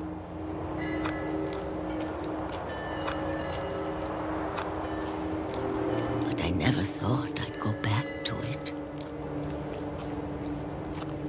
When the fog rolled in, I lost my way.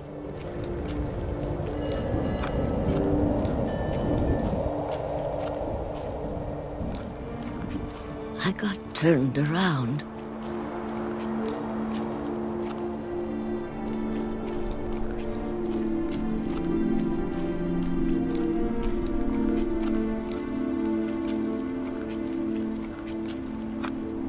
For a while, I wandered.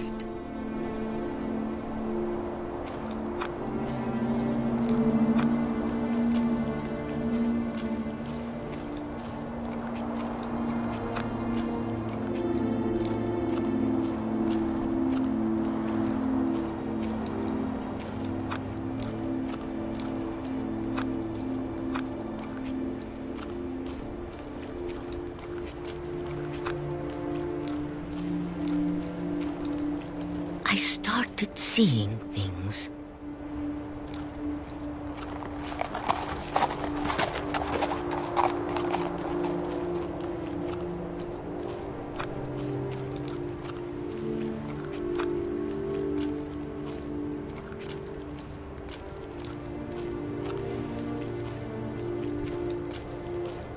things I'd forgotten had ever existed.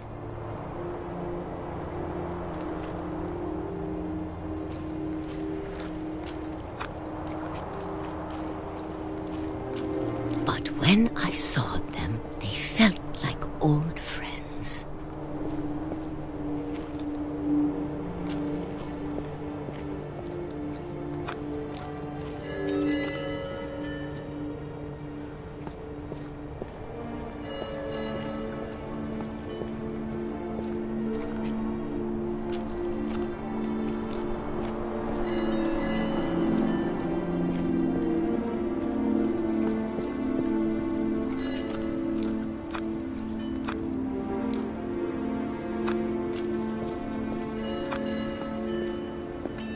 That night, a lot of things came back to me. Or maybe I came back to them.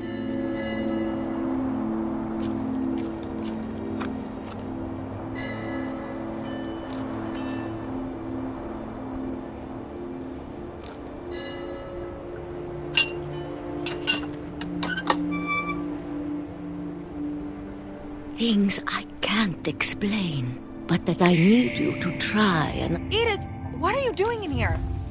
It's mine. Edith! Mom, you're gonna rip it! Let go! I kicked and screamed, but Mom dragged me to the car.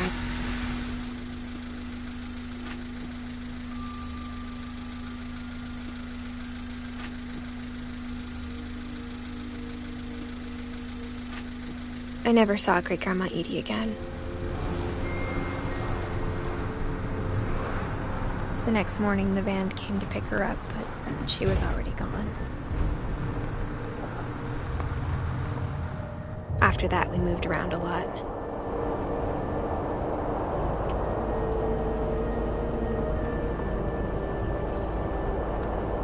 We both tried to make the best of it.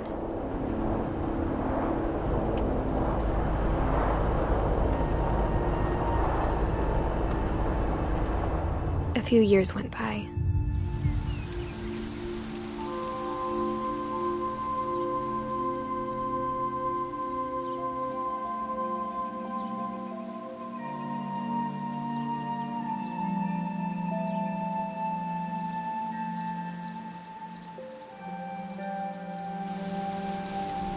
My mom didn't like to talk about it,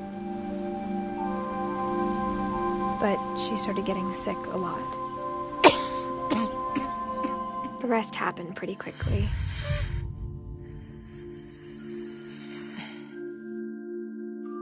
She got better for a while, and then she didn't.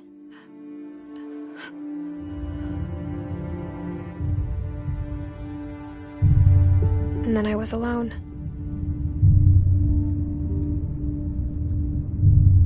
The last Finch left alive.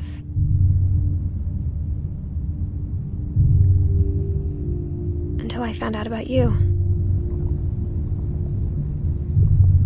I'm still not sure what to tell you about all this. If we lived forever, maybe we'd have time to understand things.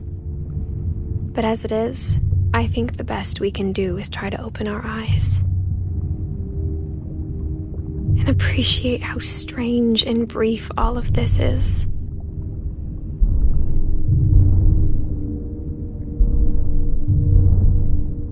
This journal was supposed to be for you.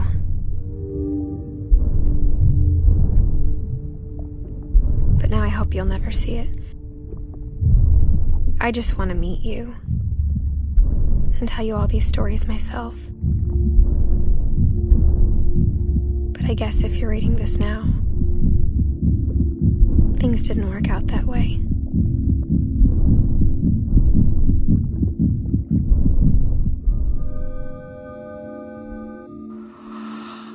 This is where your story begins. I'm sorry I won't be there to see it. It's a lot to ask, but I don't want you to be sad that I'm gone. I want you to be amazed that any of us ever had a chance to be here at all. Good luck.